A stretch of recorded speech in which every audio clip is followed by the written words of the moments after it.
Hello, hello, D-Rock here. Welcome to the channel. I hope you all are well. Welcome back. This is a part 3 for the Honda CRF300L and the Yamaha XT250. Which one? Tough choice. Today, Jen is helping me.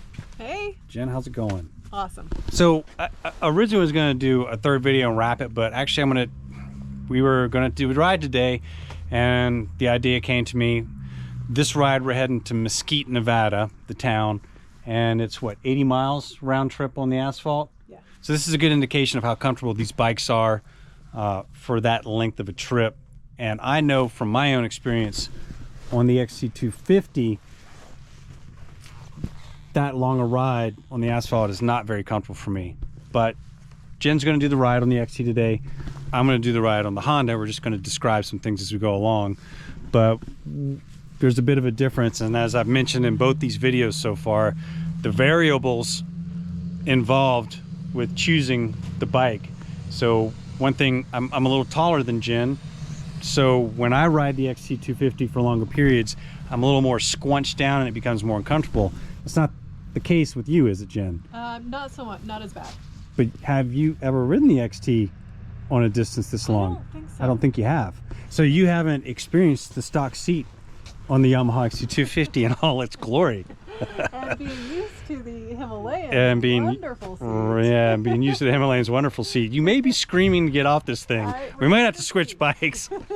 So there is an air pad on the Yamaha XT250. It's an air hawk, and that does help out because, man, whew, it's rough, but well, we'll find out anyway.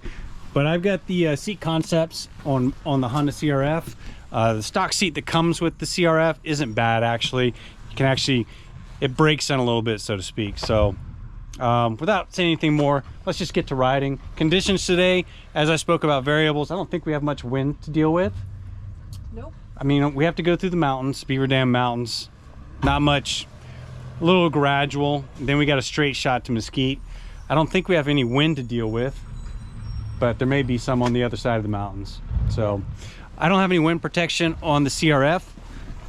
There is a windscreen on the Yamaha that I installed, but as I've mentioned in both videos prior to this one, the fairing on the Yamaha is virtually non-existent. So there's no wind protection below, but on the CRF300, you can see there is some fairing here, and I've got some tank saddlebags, which helps with the wind protection on my lower body. It's a cold day, what, maybe 45 degrees? Probably right now. I think our high was in low 50s today. Low 50s, yeah. So it's going to be a cool ride. So we're geared up and should be warm, should be good to go. So with that saying, if you're new to the channel, please consider subscribing. It helps us out tremendously. You ready to ride? Let's get it. Okay, here we go.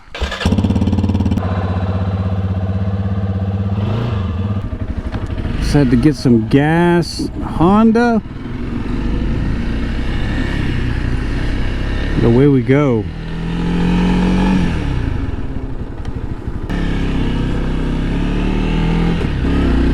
So the last video I did riding both these motorcycles,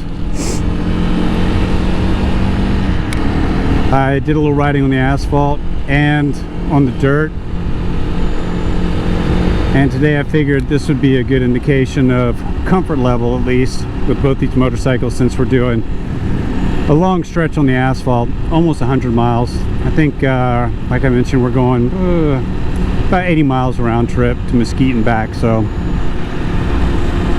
I know from experience being on the Yamaha that it'd be a little tough on my body that distance, mainly my knees from being so squunched up. But Jen's a little shorter than me, so she more than likely won't have a problem, but it'll be good to see what she thinks. And I don't know if we're gonna run into some weather.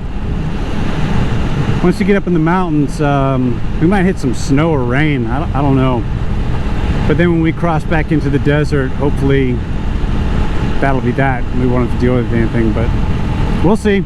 And just to touch on it again, the Yamaha XT250, that gas tank holds 2.6 gallons. The Honda CRF300L holds 2.1. So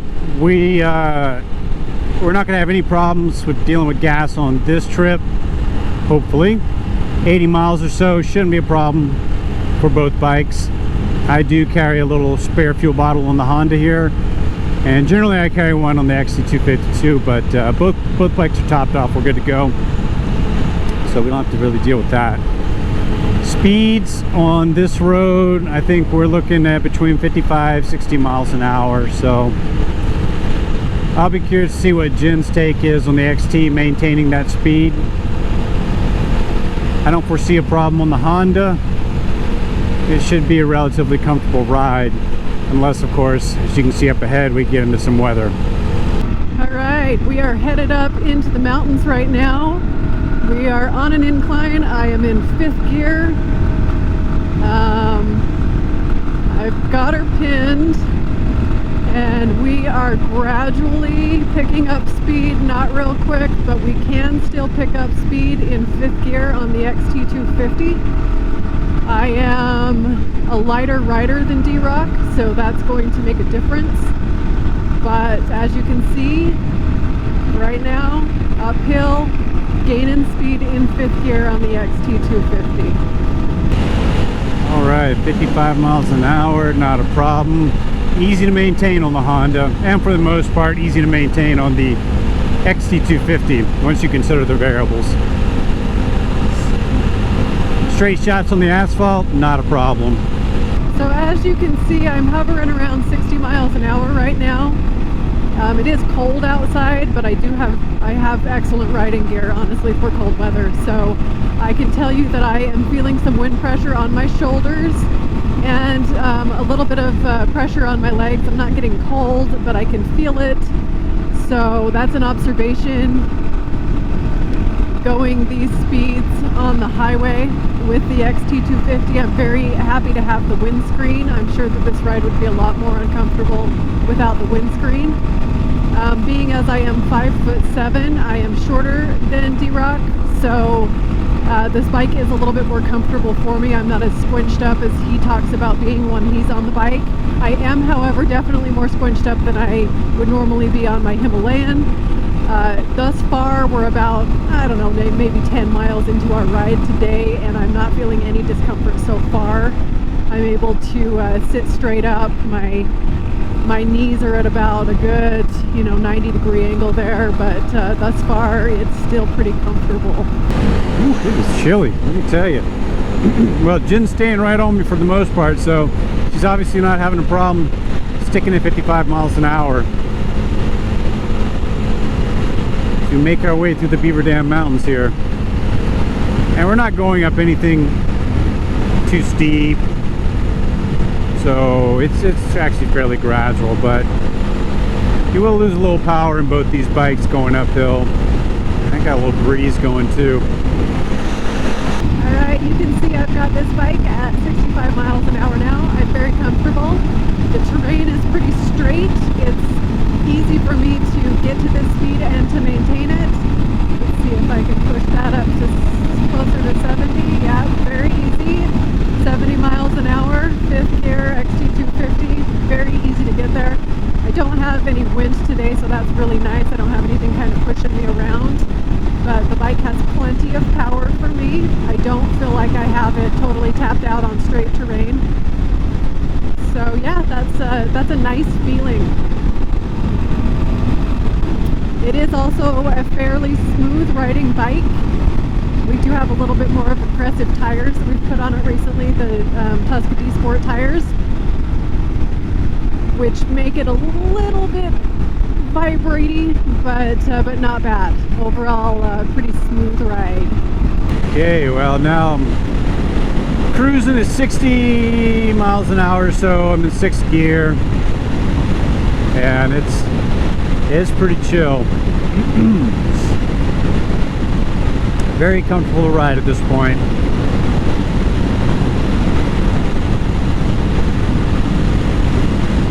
Right, through the mountains, straight shot. And this is easy cruising for the Honda. Stretches the road like this. 60-65 miles an hour, not a problem. 6th gear. You could do this for hours.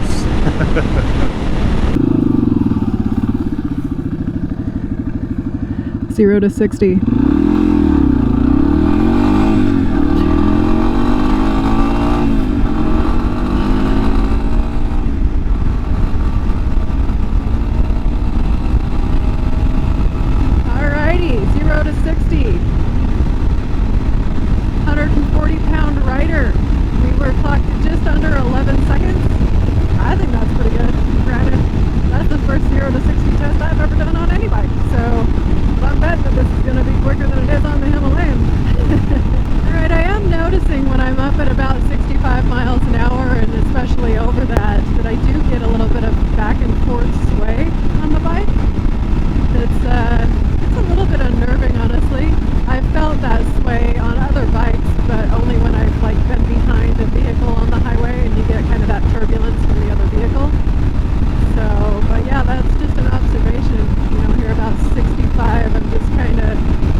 So the Honda fares a little better for me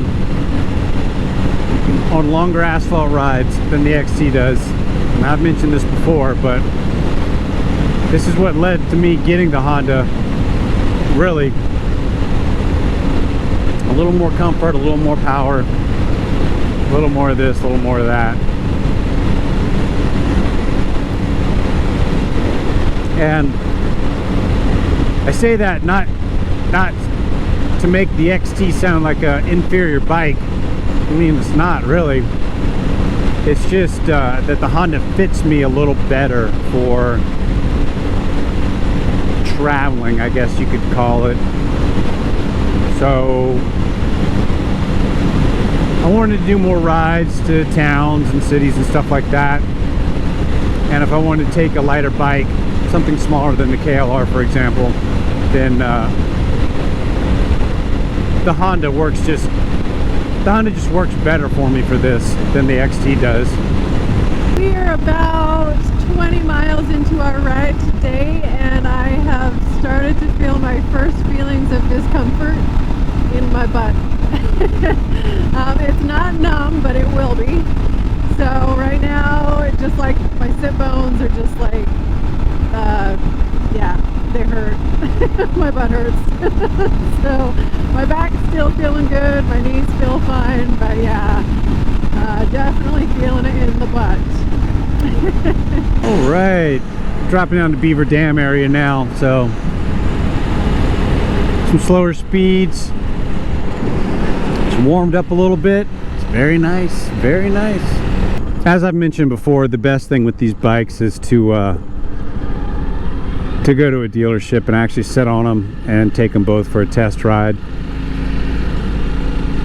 But if you're looking for a bike to be comfortable doing 80 miles an hour on the interstate, neither of these bikes are for you. Yeah, maybe you can get to 80 miles an hour on the Honda with a little help downhill in a tailwind, but maybe you can do it on the XT too. I think the highest I've gotten on the XT is maybe 72, and I've hit 75 on the Honda, but Jen just hit 70 miles an hour on the XT on this ride, so it's certainly doable. But you know, ultimately you got to consider what, how, where you're going to be riding, what exactly you want the bike for. A few things to consider before deciding to purchase one of these. Both bikes will do you very well though on the asphalt and in the dirt.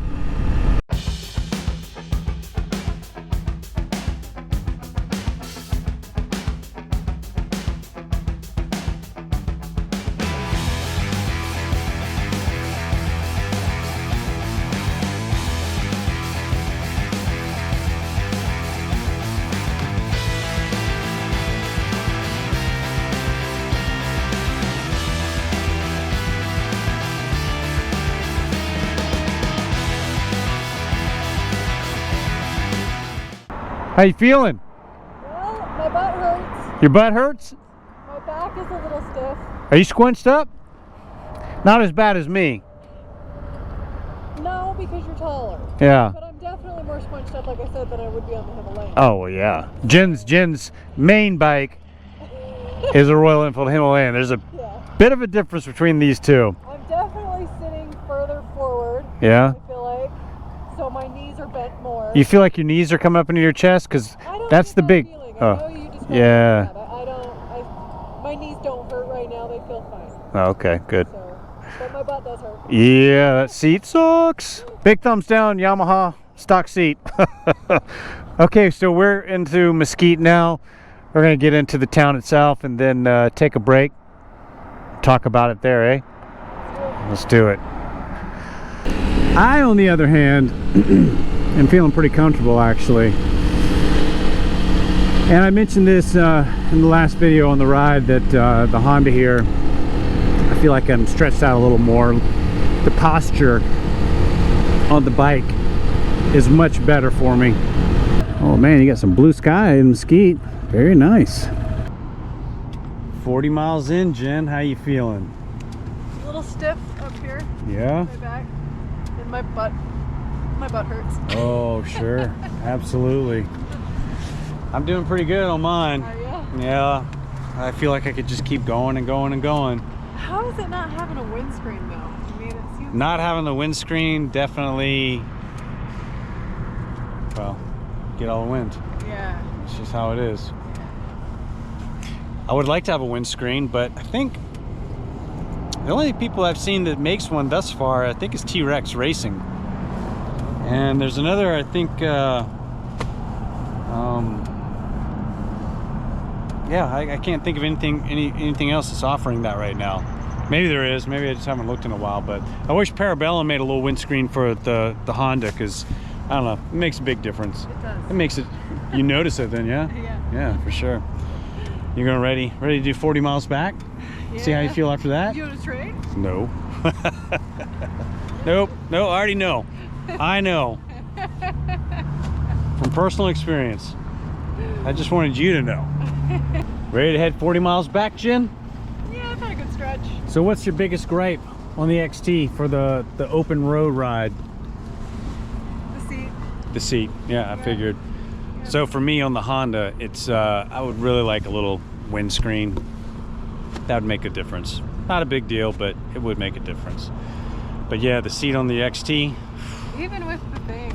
I mean, I guess if we didn't have it on there, it'd be worse. But Right. I mean, not even 20 miles in. Yeah, you're you know you're on it. So we intend to switch that seat out with a seat concepts, but yeah, that's a killer, man.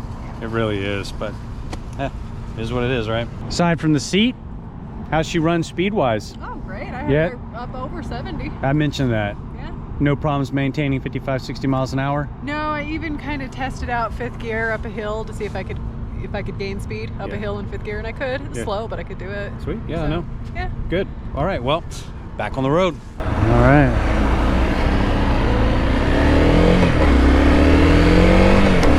Back on the road.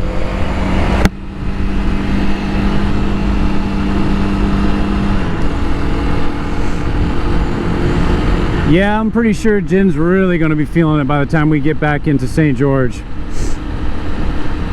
40 miles back, she'll know she's on the XT. I tell you, I've done 100-mile stretches on that bike, and whoo, man, it can be a little rough. The seat, like you said, mainly is the culprit. It's pretty bad.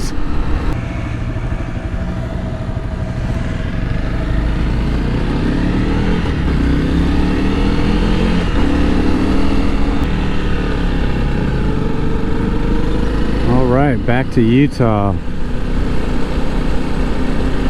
So we are on our way back now, and I did report, I think, that it was about between 20 and 30 miles that we've gone when my butt started to hurt.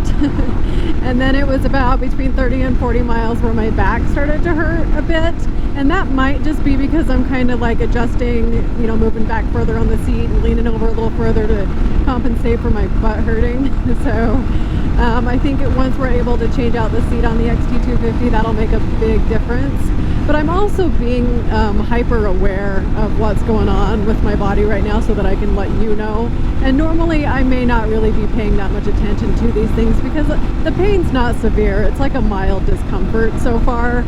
So I think, given how I feel right now, at about, I don't know, 50 to 60 miles on the bike, I would say if I was to be doing a long road trip, I wouldn't choose this bike, but if it was the only bike I had, I probably wouldn't want to do more than about 200 miles a day, or I would be probably sore the next day from riding.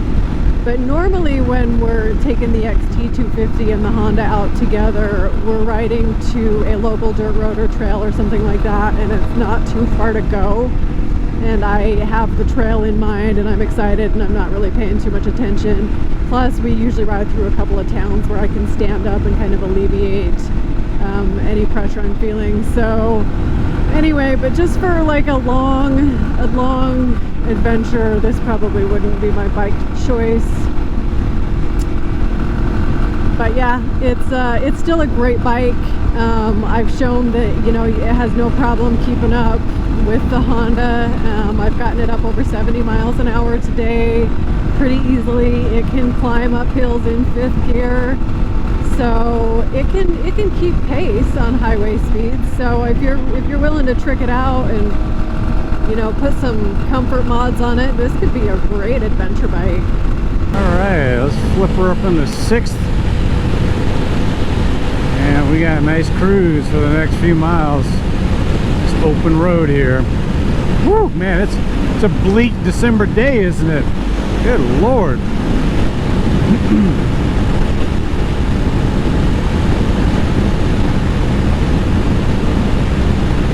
Yeah, we'll keep it 60, 65, easy cruising. Gradual uphill back up into the Beaver Dam Mountains. Jen's staying on me, so she's not having a problem with the XT. I think both bikes can pretty much maintain 55 to 65 in most circumstances.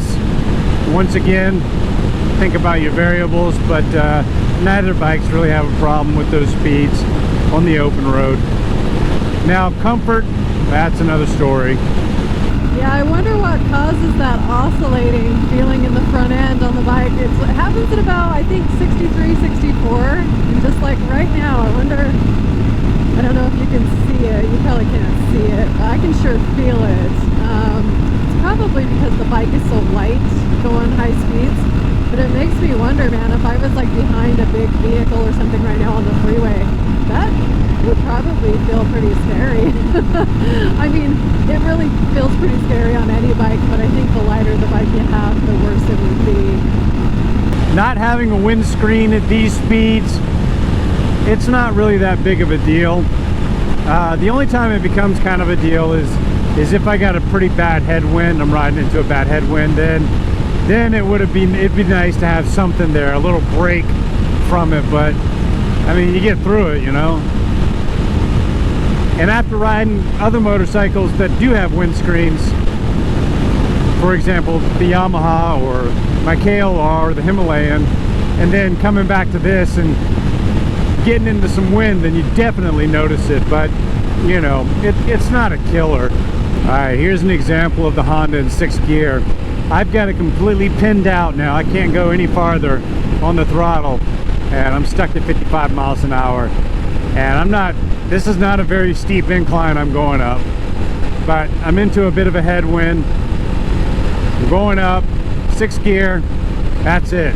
I'm starting to climb out of it a little bit now, but yeah, you can see that the 6th gear works for certain situations, and then others it doesn't work so well at all. I'll check that out. That's pretty cool.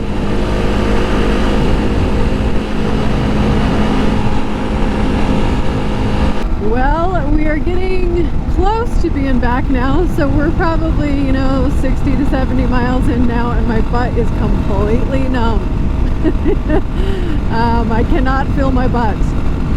My back is still hurting. Unfortunately, I'm kind of excited for that to go numb at this point. No, not really. It's really not that bad, but my butt is numb. My back hurts like clear up to my shoulders, so I think when we get into town up here, I'm probably going to stand up and try to shake myself out and get my feeling back. Woo! Chilly ride back. Uneventful. Honda held in there, no problem. On that section that was going up, where I was mentioning the 6th gear not working very well, Jen was falling back a little bit. I think the Yamaha was struggling a little bit there too. And by struggling, I mean it's just be a little more difficult to maintain the 65, 70 miles an hour going up like that to that slight headwind. So 55, pull it off no problem. So we'll be back into St. George here in a second, and I'll be curious to see how Jen feels after the second half of this trip, comfort wise. Oh, I need to stand up and stretch a little bit. All right, so we're pretty much at the 80-mile mark, and yeah, I'm feeling it for sure. I would be feeling it a lot more on the XT, but definitely feel like I'm doing 80 miles. I feel like I could probably do another 50 or so, maybe more, but It'd be worse on the XT for me on the open road. All right, we are finally in a low speed area and I'm gonna have to stand up. Holy cow. My whole butt is numb and my back hurts. So yeah, not even 100 miles today on the XT250. She did great power wise. You know, the speed limit on the road we were on, I think it only goes up to 60, maybe 65, and I actually pushed over 70 on it. And yeah, it held speed really well. The pickup is good. It rides quite smooth on the asphalt, but man, it doesn't matter how tall you are on this bike. Your butt is gonna suffer. So yeah, and my back now is also hurting. So I think, you know, as far as adventure riding on this bike, you know, I wouldn't push it to more than 200 or 250 miles a day, and that's not non-stop. You need to have a couple of good breaks in there. So that's my opinion today on the XT250's comfort. Standing up on the bike for me, standing at 5'7", is quite comfortable. I do have to lean over just slightly, so I guess once again if I had to stand up for long periods of time, that might become uncomfortable. But for the riding that I've done on the XT250, it's a combination of both sitting down and standing up pretty much all day long. So I can ride this bike for hours and hours as long as I'm able to sit down and stand up and, you know, get off the bike a couple of times. So yeah, standing up is probably more comfortable than sitting down though for long periods of time. All right, Jen, 80 miles on the XT. Let's hear it. How's the butt? My butt's completely numb and my back hurts. Yeah. Yeah. Well, you're not telling me anything I don't already know. Yeah, darn it, I thought I might actually have a different experience because I'm a little shorter than you, but there's really just nothing that can compensate for the butt thing, you know? I mean, it doesn't matter how tall you are. That's gonna hurt your butt. That's true. So on the open road, I would have to once again lean more toward the Honda CRF300L than the XT. And I kind of mentioned that in the last ride video, but this goes to strengthen that point, you know? But how about maintaining the speeds? Oh. Yeah, I saw you lagged behind me a little bit on that going up, and I was having a problem there too. That's because I was adjusting myself. And yeah? That, and I did get some oscillating going on when I'd get up to high speed, so I'd have to kind of slow down a bit because I was like, what? I don't know, it kind of felt like you feel when you're behind a big vehicle. Yeah. You know? So you do like riding the XT250? I do. I actually really like riding the XT250 just for different reasons. Yeah, that's pretty much how I explained it as well. Yeah, it's really helped me improve on the dirt, varied terrain, because it's lighter and more nimble, and I'm more confident on it. So yeah, it has its purpose, and it's to push it harder in rougher terrain. And it does that. Yeah, it does that very well, doesn't it? Yeah, it does. Excellent. Well, there you have another comparison video of the Honda and the XT250. On the open road, longer distances, I'd have to lean more towards the Honda once again. But as Jen just pointed out, we keep the XT250 for primarily dirt riding, wouldn't you say? Yeah, for really getting into it. Yeah, it'll do that. It'll definitely shine on that. Anyway, so we'll probably do one more video of the two bikes and then it'll be wrapped. But there you have it, folks. If you can relate with the XT or the Honda on open road rides or anything of that nature, or even on the dirt, please feel free to leave them in the comments. We'd love to hear about it. So folks, thank you very much for watching. Stay safe out there. We will certainly see you next time. And if you're new to the channel, please consider subscribing. It helps us out tremendously, right, Jen? That's right. Yeah, we'll see you next time. D-Rock out. Jen out. Adios.